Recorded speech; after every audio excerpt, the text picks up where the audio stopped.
बिस्मिल्लाहिर्रहमानिर्रहीम अस्सलामुअलैकुम दोस्तों, एक और बार मैं आप सबको ट्रेडिंग स्कूल के यूट्यूब चैनल के ऊपर वेलकम करता हूं।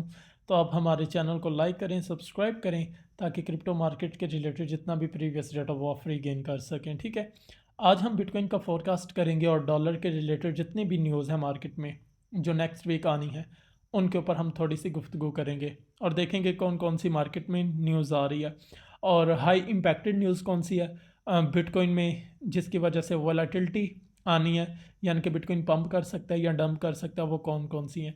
आज 13 नवंबर है।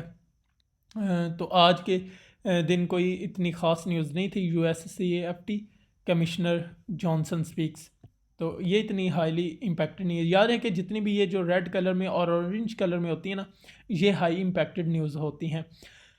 तो कल 14 नवंबर है, 14 तारीख। तो 6:30 के ऊपर US कोर CPI का डाटा है और उसके बाद US CPI M/M और US CPI Y/Y, यानी कि M/M से मुराद है मंथली, Y/Y से मुराद है ईयरली, और US कोर CPI M/M। अगर आप इनके बारे में ज़्यादा इन्फॉर्मेशन लेना चाहते हैं तो सिंपली इससे ऑनवर्ड अगला जो फोल्डर होता है ना उसके ऊपर क्लिक करें और इधर आपको लिखा हुआ मिल रहा है actual less than forecast is good for crypto. अगर एक्चुअल जो डाटा है वो कम आता है फोरकास्ट के निस्बत, यानी कि एक्चुअल वैल्यू जो आए वो कम होनी चाहिए किसकी निस्बत, फोरकास्ट की निस्बत, तो ये बिटकॉइन के लिए बेहतर है, यानी कि बिटकॉइन पंप करेगा और डॉलर जो है वो डंप करेगा। ये हमारे पास फोरकास्ट गिवन है 0.1%। तो अगर 0.1% से कम डाटा आता है तो बिटकॉइन पंप करेगा और डॉलर डंप करेगा। ये सिंपल सी बात थी। अब ये चीज़ क्या है, CPI से मुराद क्या होता है, कंज्यूमर प्राइस इंडेक्स। CPI क्या है, consumer price index. Y traders care, इससे मज़ीद आपको इन्फॉर्मेशन मिल सकती है। Consumer price account for majority of overall inflations. Inflation is important because rising prices lets the central bank to raise interest rates out of their respect for their inflation's containment mandates. तो जो चीज़ जो product for example America में खुराक कितनी बन रही है, कितनी कंज्यूम हो रही है, ठीक है, और उसके हिसाब से क्या इन्फ्लेशन रेट है, गुर्बत का क्या रेट है, ये सारी की सारी चीज़ें मैटर करती हैं CPI के डाटा में। तो खैर आप इधर से रीड आउट कर सकते हैं। ये वेबसाइट है क्रिप्टोक्राफ्ट, फॉरेक्स फैक्ट्री से भी आप रीड आउट कर सकते हैं।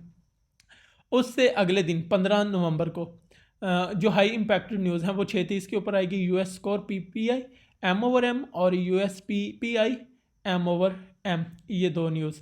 और इसके बाद US core retail sales, US empire state और US रिटेल सेल्स, ये इतनी हाई इम्पैक्टेड नहीं है लेकिन बिल्कुल माइनर सा इम्पैक्ट डालेंगे। जो दो है ना ये सबसे ज़्यादा मोस्ट इम्पोर्टेंट है, ये ज़्यादा हाईली इम्पैक्टेड हैं।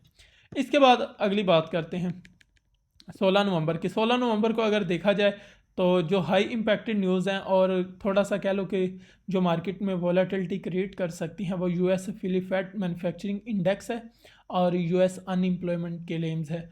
अगरचे ये फोल्डर कह लो कि हमें येलो नज़र आ रहा है, रेड या ऑरेंज नहीं है, लेकिन US अनएम्प्लॉयमेंट क्लेम्स का जो डाटा होता है ये हाईली इम्पैक्टेड होता है। इसकी वजह से मार्केट में वॉलेटिलिटी पैदा होती है।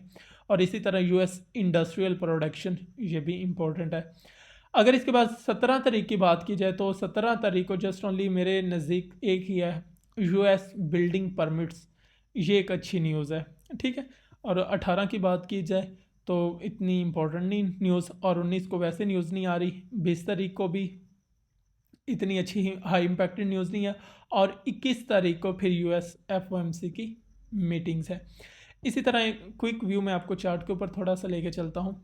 ये देखें, अभी जो बिटकॉइन ट्रेड हो रहा है वो 36,909 के ऊपर है और बिटकॉइन की मेजर लिक्विडेशन जो है वो $35,000 के ऊपर पड़ी हुई है according to CoinGlass reports.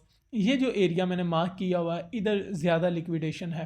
हो सकता है कि बिटकॉइन अगर एक बड़ा मूव लेना चाहता है तो उसके पहले वो करेक्शन करे, तो करेक्शन करने के लिए कम अज़ कम वो जो एरिया टेस्ट करेगा वो $35,000 का होगा।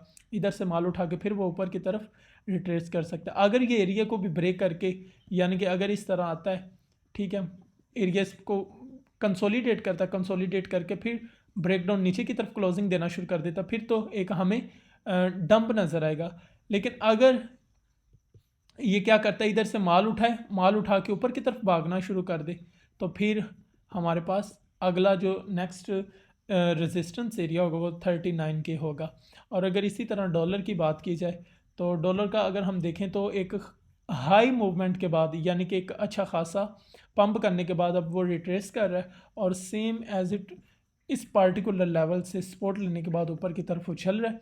और नेक्स्ट जो इसके लिए सपोर्ट थी अब वो रेजिस्टेंस बन चुकी है।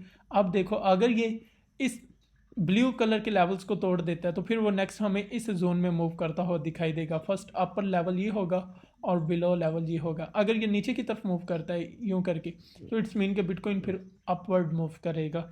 So let's see what happened next, देखते हैं क्या होता है।